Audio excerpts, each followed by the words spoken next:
الله الرحمن الرحیم. ګرانو زده کوونکو غواړو نن په نوي ویډیو فایل کوو چې هغه د زمانو د برخو څخه present continuous tense ده. مخکې دی نه چې present continuous tense شرح کوو مهرباني وکړئ موږ د یوټیوب چینل سبسکرایب کړئ غزني آنلاین ټیچ. د حالي جدي زمانې فایل دا حالي جدي زمانې وخت رسیدلی ده. نن حالي جدي زمانه ښیو. هغه تعریف تر څو ټولو د مخه اول تعریف ښیو. A present continuous tense, it shows an action which is happening right now. It shows an action, دا یو عمل ښیي which is happening کوم چې پهیږي right now همداوس چې په جریان کې یو داسې عمل ښیي. When this tense is used with time expression, then give different means. کله چې دا زمانه د وخت د یو اصطلاح سره یا د مکان قید سره د زمان قید سره استعمال شي، نو په هغه وخت کې بیا موږ ته مختلفې معنی په لوستلو کوي، لکه مختلفې په دې ډول چې دوی یا کولی شو د ټایم ایکسپریشن سره موږ دوې معنی په ګوته کړو په همدغه زمانې سره چې یو همداوس وخت ده، یو راتلونکی وخت ده. خو دې زمانې استعمال په انګلیسۍ کې ډېر مهم ده، باید دا موږ ټولو په دقت سره وورو او زده یې کړو. ټول زده کوونکي، ټول شاګردان، ټول هر هغه څوک چې د ویډیو څخه ګټه اخلي کولی شي دغه زمانه ډېر په دقت سره وګوري او زده یې کړي. خو دغه present continuous tense چې دا د زمانو د برخو څخه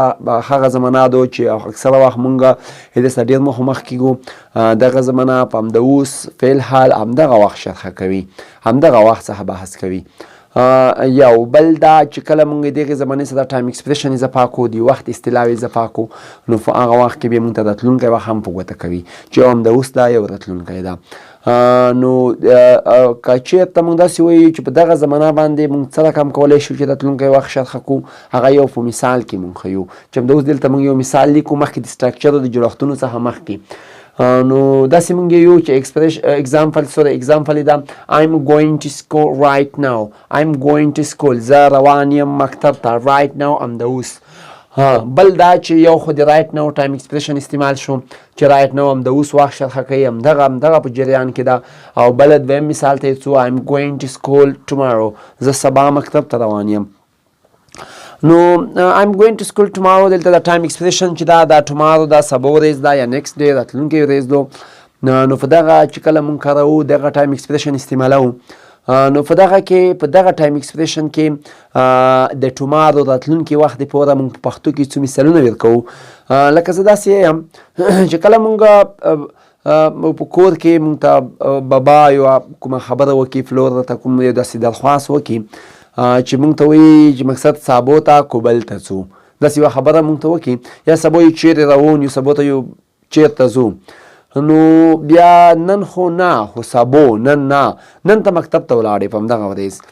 ته کله چې مکتب ته ولاړې، مکتب کې ټولګیوالو داسې یو سیستم جوړ کړو چې نن چېرته یوه پارټي لرو یا میلمستیا لرو، نو ټول باید سبو همغه میلمستیا ته لوړ شو. نو ته به داسې کې یو مثال ورکوې چې زه سبا کابل ته روان یم. سبا ته زه نه یم، سبا زه کابل ته روان یم. حتی د روان عمل موږ په راتلونکي کې ښیو، خو دلته همداوس وخت کې فعل حال موږ د روان عمل ښیو، د روان عمل شرحه کوو. یعنې همداوس وخت چې دا دغه روان عمل خو شو، روان خو دا همدغه عمل، خو ګوره په راتلونکي کې نو همدا عمل چې په راتلونکي کې ټایم ایکسپریشن سره ښیي. لکه یو مثال همدغه مثال بیا ورکوو. سبو ته میلمستیا ټولګیوالو تر منځ یوه غونډه وشوه، سبو میلمستیا لرو یا سبو چېرته په چکر ځو. نو دغه وخت کې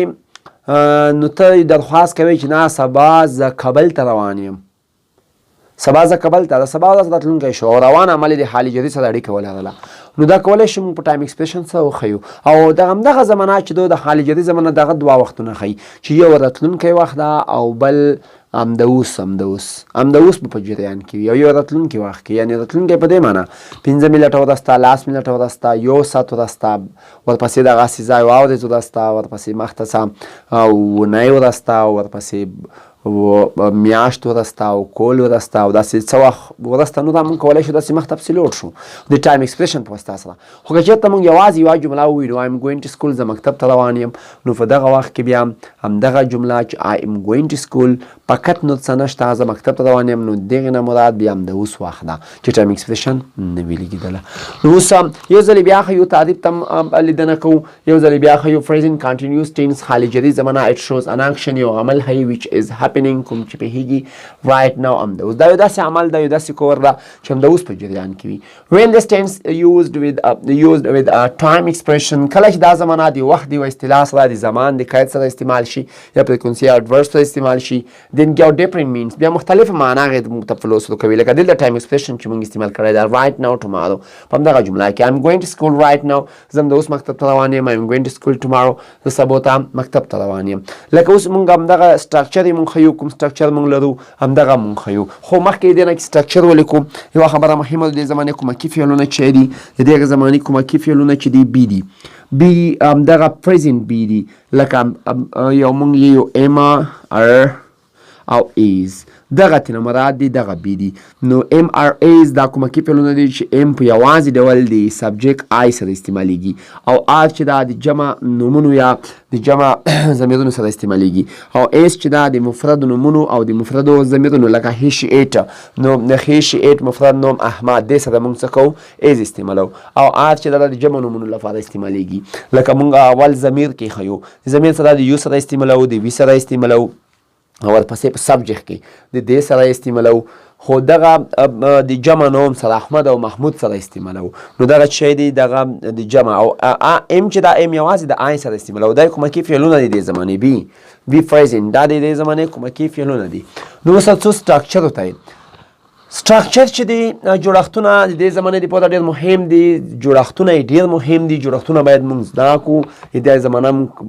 سره کم په کوم ډول سره وکړو هغه حالتونه موږ خیو مثبت منفي سوالي حالتونه د څلور حالتونه دي د زمانه لري دا موږ کولای شو تاسو کولای شئ زده کړئ دلته ول مثبت څه subject plus to be plus verb plus ing plus complement پیژندنه ته څه تطلو دي ما هغه د سټراکچر څخه کو پیژندنه هم خیو پیژندنه موږ سره کم کولای شو چې دا زمانه او پیژنو موږ نشو کولای دا زمانه څه کم موږ کولای شو دا زمانه په شی او پیژنو په جمله کې څه کم کولای شو چې پیژنو په جمله کې موږ داسې خیو چې کله موږ یو جمله کې دا زمانه خیو پلان ډول خیو subject موږ کله ولي کلو plus to be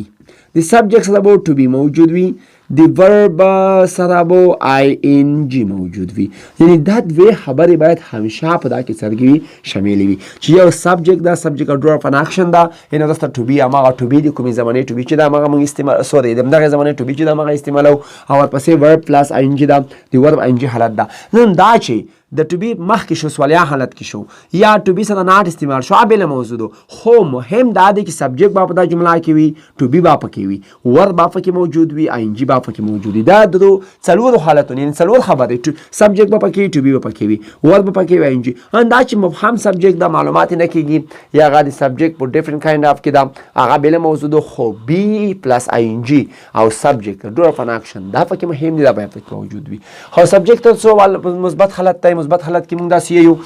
چې subject plus to be نه مراد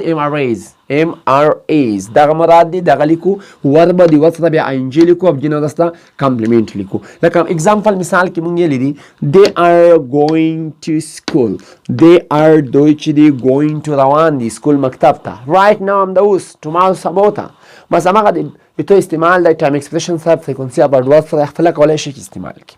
ها بیا څو منفي حالت یو subject plus to be plus not plus verb plus ing plus complement او مخکې د نه چې منفي حالت مونږ شرح کو مونږ داسې یو چې کله مونږ منفي حالت په کومه زمانه کې جوړو یوازې په جری زمانه کې نه په کومه زمانه کې چې مونږ جری حالت جوړو باید تر ټولو د مخه مونږ په دې فیو چې د همغه زمانه د کومکی فعل سره مونږ سلیګو ناټ لیګو دا د ټولو زمانو د کومه زمانه چې مونږ په انګلیسي کې لدو نه قاعده چې کله موږ منفي حالت جوړو د همغه زمانه د کومکی فعل سره موږ ناټ لګو لکه دلته دغه زمانه منفي حالت کې to be دا د to be سره موږ څه کړی دي د to be سره دغه زمانه کومکی فعل to be دا او د to be سره موږ څه کړی دي ناټ ملګو نو دغه ته موږ شمول دي ناټ د همغه زمانه همغه د مراد اوس همدغه نن چې موږ په لګیاو present continuous tense دا د to be لګیدل دا هم دغه زمانه کومکی فعل دا هغه سره ناټ لګیدل دا منفي حالت موږ ته فلوس کوي plus verb plus ing plus complement هغه استعمال شو ing په هغه فعل سره لګیږي They are not coming to school. They are not coming to school. دوی مکتب ته روان نه دي یا دوی مکتب ته روان نه دي نو څه کسو they are یو کومکی فعل دا په شمول دي not نو منفي حالت لري جوړ کو نو کوم وخت چې تاسو کسای همدغه منفي حالت دا همدغه په هر زمانه کې کومه زمانه چې کومکی فعل په شمول دي not کومکی فعل different kind of کې هر زمانه د فرق ده نو they are not coming to school دوی مکتب ته روان نه دي یا دوی مکتب ته په لاره یا په د اوس وخت کې څرګندي نه دي روان. ها بیا څو منفي سوالیه حالت کې موږ دا قاعده جنرال فاکټ یلو چې په ټولو زمانو کې دا سمون خوري چې د همغې زمانې کومکي فعل د سبجیکټ څخه مخکې لګو په رایټینګ سیکشن کې یو انټونیشن کوېشن دی. انټونیشن کوېشن بېله موضوع ده خو په همدغه چې په ګرامري لحاظ موږ کوم یو څه لیکو او همدغه زمانه کې شرحه کوو نو په دغه زمانه کې چې موږ لیکنه کوو په واضح ډول لیکنه کوو بغیر د انټونیشن نه اوازونو څخه نو هغې نه وروسته موږ بیا څه کوو په دغه وخت کې د همغې زمانې کومکي فعل د سبجیکټ څخه مخکې موږ استعمالوو. د همغې زمانې کومکي فعل چې ده دلته بي ده نو د همغې زمانې کومه زمانه چې دا پریزنټ کنټینیوس ټینس نه کېدای شي حال جري زمانه شي. حال جري زمانه موږ کومکي فعلونه لرو ډو ډاز د سبجیکټ څخه مخکې استعمال کوو موږ ته منفي سوالیه حالت په لوستلو کوي. نو دا چې جري زمانه ده د هغې د سبجیکټ څخه مخکې موږ باید استعمال کوو ټو بي استعمال کوو. نو ټو بي پلس سبجیکټ پلس ورب پلس آی ان جي پلس کمپلیمنټ. اوس موږ یو مثال ورکوو از هی ګوینګ ټو سکول از هی ګوینګ ټو سکول آیا هغه مکتب ته روان ده آیا هغه د آیا کلمه پکې اضافه شوه. نو موږ په پښتو کې چې کله د ترجمه وبسو د معنا وبسو نو موږ د آیا کلمه د همدغې د جملې په سر کې پښتو د جملې په سر کې اضافه کوو. آیا هغه مکتب ته روان ده. څو منفي سوالیه حالت ته نیګیټیو انټراګیټیو حالت کې موږ یو ټو بي پلس ناټ پلس سبجیکټ پلس ورب پلس آی ان جي پلس کمپلیمنټ. اوس څو اول خو دا چې همغه قاعده چې موږ ویله چې په منفي حالت کې موږ د همغې زمانې کومکي فعل د ناټ څخه لیږو یو او بیا هم داسې وایو چې په سوالیه حالت کې د همغې زمانې کومکي فعل د سبجیکټ څخه مخکې لیږو. نو دلته اوس دوه خبرې ثبوت دي. یو خو دا چې ټو بي پلس ناټ یعنې کومکي فعل د ناټ سره منفي حالت شو. بل دا چې د سبجیکټ څخه مخکې هم دا ټو بي یعنې کومکي فعل لګېدلی ده نو څه شو سوالیه هم شو. نو منفي ویلې دا منفي ځکه ده چې کومکي فعل پلس ناټ او سوالیه ویلې ده ځکه چې سبجیکټ څخه مخکې همغې زمانې کومکي فعل لګېدلی ده نو دا څه شو منفي سوالیه حالت شو. نو ټو بي پلس ناټ پلس سبجیکټ پلس verb plus ing plus complement. لکه یو مثال یو is not he coming to school is not he coming to school آیا هغه مکتب ته روان نه ده آیا هغه مکتب ته روان نه ده.